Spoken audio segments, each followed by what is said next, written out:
My audience today is my wife and daughter and my nephew, Caleb.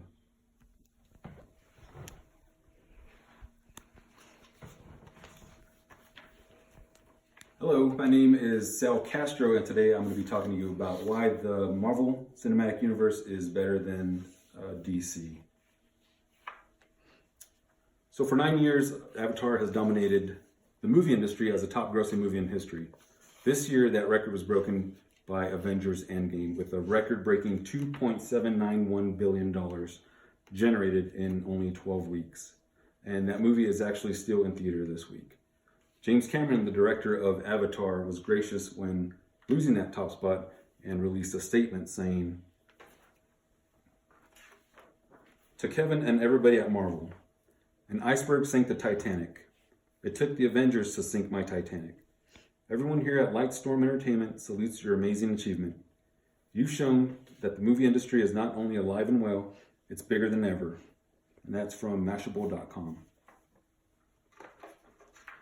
I've always had a passion for superheroes. As a child, I loved reading comic books. I loved watching movies and TV shows that had superheroes in them. And since then, I've had a fascination with comic book characters being developed into movies.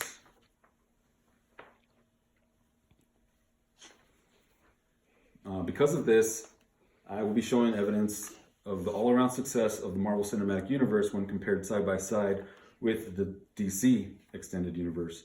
Through this side-by-side comparison, we'll discuss the quality of the movies in both universes, character development in both universes, and the revenue generated by movies in part and as a whole in both universes. These three comparisons will hopefully show how Marvel outperforms against DC in all areas of the competition.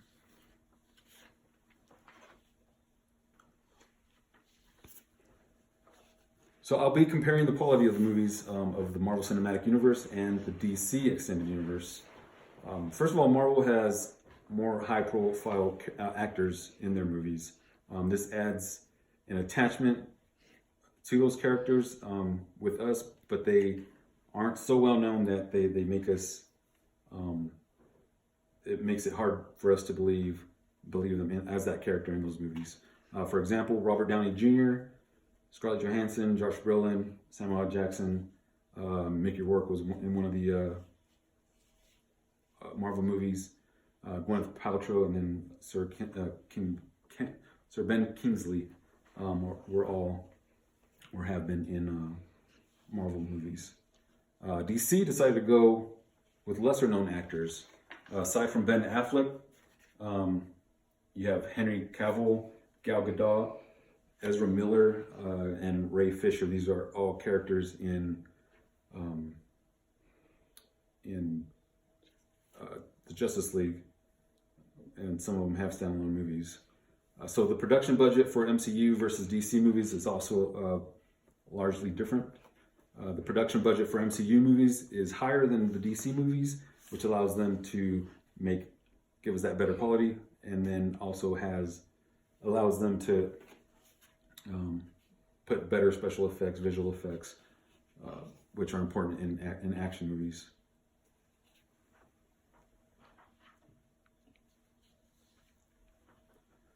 Next, I'll be comparing the character development of the MCU and the DC Extended Universe over the course of multiple movies.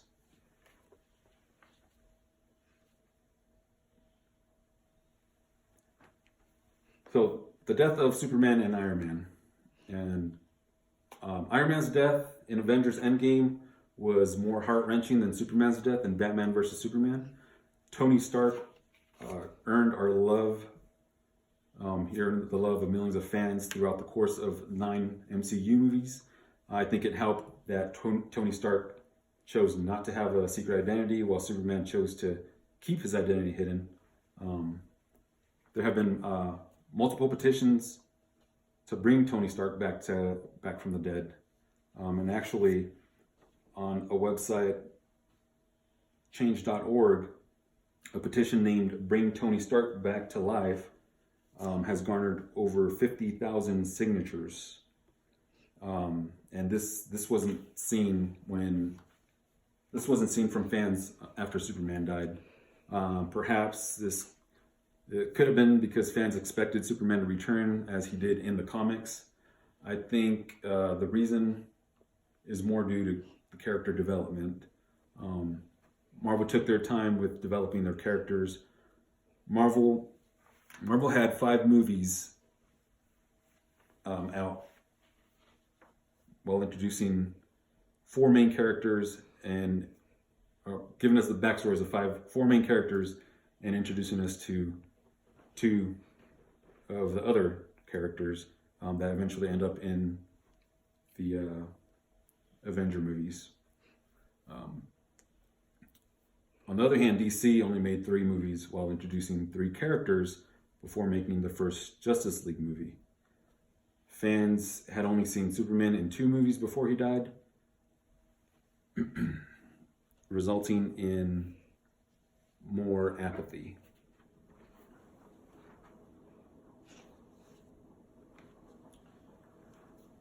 Let's talk about the comedy in both of these universes. Both The Flash and Spider-Man are young, and when they're introduced in their respective universes, they have both got a good handle on their superpowers. However, Peter Parker is humanized better than Barry Allen is.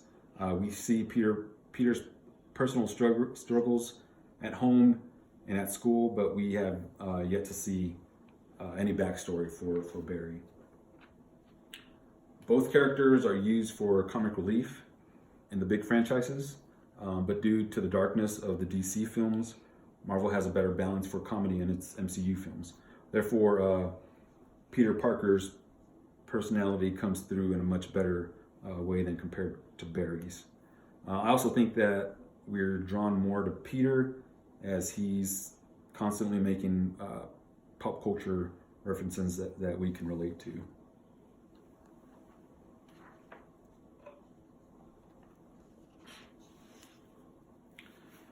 Finally, we'll be comparing revenue generated by Marvel Cinematic Universe movies versus the DC Extended Universe movies.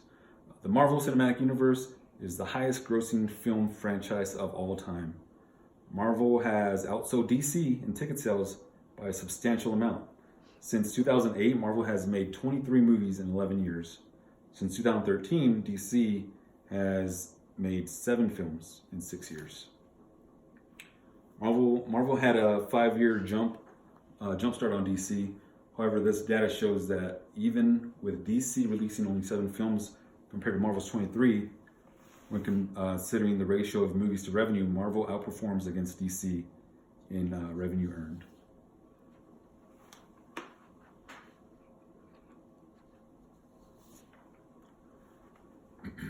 So let's compare the top grossing movies in both universes. Avengers Endgame made $2.791 billion worldwide, while Aquaman made $1.148 billion. This is according to boxofficemojo.com. This is a comparison of the MCU's top grossing movies versus DC's top grossing movies. Now let's talk about the least grossing movies. DC's Shazam made $364 million versus Marvel's Incredible Hulk, which made $263 million. Again, that's according to boxofficemojo.com. This comparison of Marvel's least successful movies compared to DC's least successful movies. DC wins in the comparison. However, it's interesting that Incredible Hulk is one of MCU's first films, while Shazam is DC's newest film. This kind of shows you how DC movies are kind of hit and misses, while the MCU just gets better with time.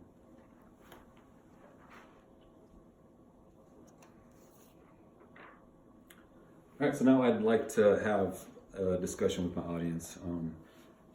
First of all, let me ask you guys, what is your favorite movie character in these universes and why?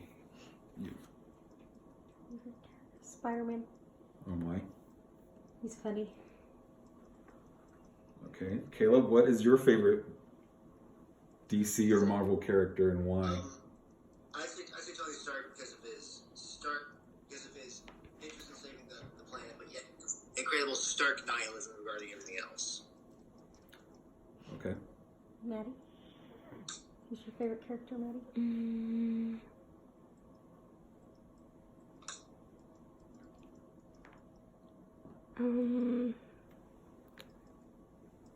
Spider-Man or Thor? Spider-Man or Thor? Okay. See, I think a lot of people would say Superman, probably just because, he's this iconic character that's been along for a long time, and he's supposed to be this, indestructible being, and I think that is probably why he's my favorite superhero. So I like both DC and Marvel. Okay. So, do you guys have any questions for me? I have one. Sure, go ahead, Caleb. What do you think DC can do to close the gap with Marvel? Well, I think there's a lot they can do, but I think the biggest thing they can do is take a few pages out of Marvel's book as far as the whole character development aspect of their movies. They need to focus more on, if they're going to continue making these movies, they need to focus more on, say, Justice League and developing those characters for Justice League, as opposed to having all these standalone movies like a Joker, Suicide Squad, and other upcoming movies I forget. And then they also need to listen to the fans. So, for example, Marvel went out. So Marvel didn't have the rights to Spider-Man, but they went out and cut a deal with Sony, who had the rights to Spider-Man, and they were able to borrow the rights to Spider-Man for these Avenger movies.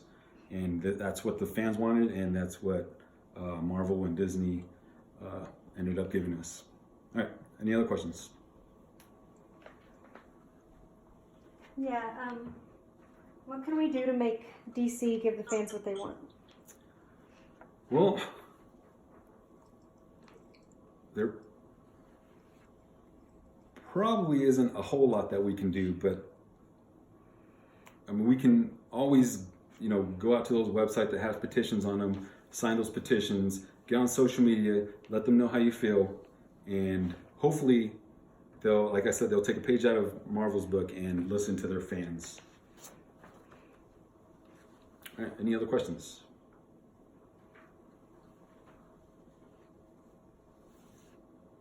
Okay, so in conclusion, my purpose today was to show you how the MCU is better than DC Extended Universe by comparing the quality of the film, character development, and the revenue earned on all movies made to date. So once again, before I end this presentation, are there any questions? No. Okay, that concludes my presentation.